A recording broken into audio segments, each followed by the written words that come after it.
How do you feel about being involved in a business that arms the cartel? It sounds worse than it is in a way. I mean, you think about it is what I'm doing is basically doing what larger corporate companies have done with other third world countries. You know, Taliban has all guns made in the USA. What I do is I still make those people money. You know, the big corporate, big gun industry still gets money for me, but I also make some money myself in a way by just doing what they're already doing, but on a smaller scale.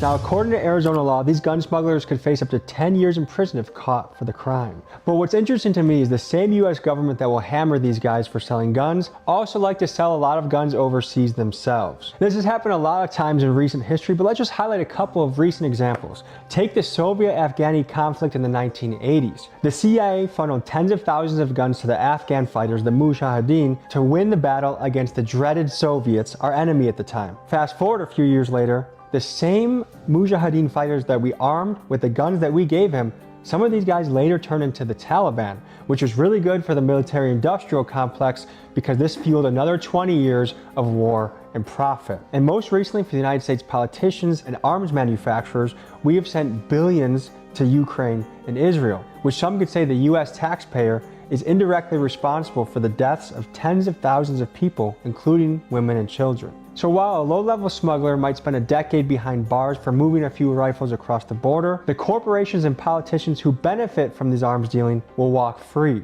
Because when the violence is industrialized, it's no longer a crime, it's just good business.